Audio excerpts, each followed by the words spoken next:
देते हाँ हैं देखो, और गलत कार्य भी हो इनका जाता है। प्रभाव कहाँ पड़ता है? आप पे तो कभी पड़ता ही नहीं,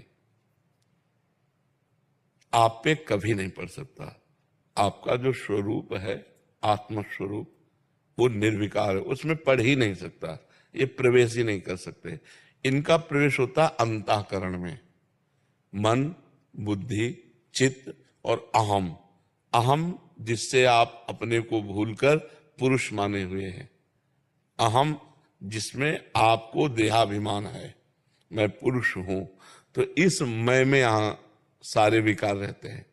मैं शरीर हूं तो भोगों की तरफ नाना प्रकार, और भोग चाहिए तो अर्थ चाहिए, और अर्थ लोलुप काम लोलुप वृत्ति हम अपने ऊपर आरोप कर लिए, यद्यपि मेरे ऊपर नहीं है, अंतःकरण पर है। पर अंतःकरण में इतनी प्रियता है कि हम अंतःकरण की हर बात को मैं में मानते हैं। जैसे मन नेत्र के साथ रूप देखना चाहता है, तो हम क्या कहते हैं? मुझे रूप देखना है, गड़बड़ हो गया। जबकि मन नेत्रेंद्रिय के साथ, मन ज्ञानेंद्रिय नेत्रेंद्रिय उसके साथ मिलकर, और हम उसके साक्षी हैं, हम रोकना चाहे उसे रोक ले, पर रोकने की बात ही नहीं आती। हमें लगता है मैं ही देखना चाहता हूं, तो बस इसलिए चला जाता हूं। जब तक देहाभिमान गलित नहीं होगा तब तक इन विकारों का प्रभाव आता रहेगा।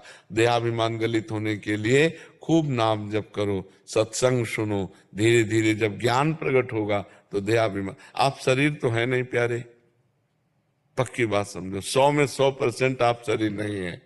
शरीर को आपने अपना मैं स्वीकार किया है।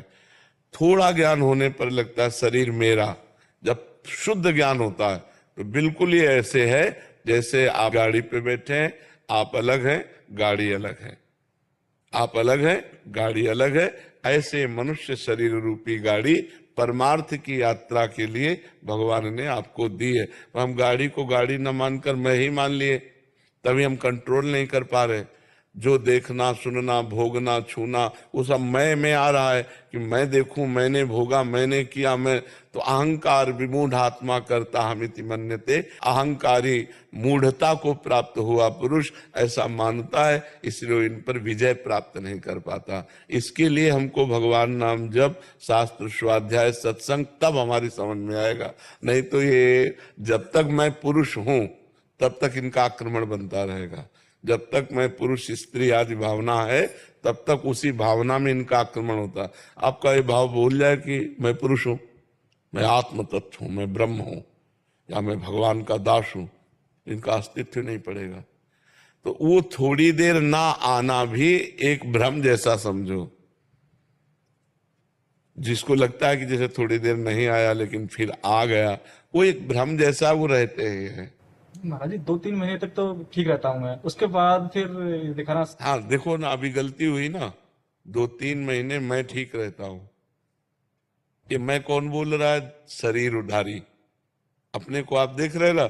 जब तक ये रहेगा तब तक इसमें आते रहेंगे।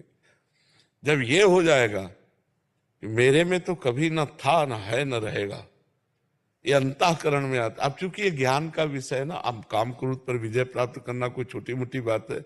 जहां से विज्ञान समाप्त होता है वहां से अध्यात्म शुरू होता है। जो भौतिक विज्ञान है, जहां ये समाप्त होता है वहां से अध्यात्म शुरू होता है। ये अंदर का विषय है। आज तक विज्ञान में कोई ऐसे यंत्र नहीं बन पाया जिसने मन को पकड़ा हो। अध्यात्म में शुरुआत इसी से होती है, शुरुआत होती है। आज तक कोई यंत्र नहीं बना जो हमारी बुद्धि को दिखा दे, देखो ये बुद्धि चल रही। अल्ट्रासाउंड, सिटी स्कैन, कुछ भी आज तक है कोई यंत्र?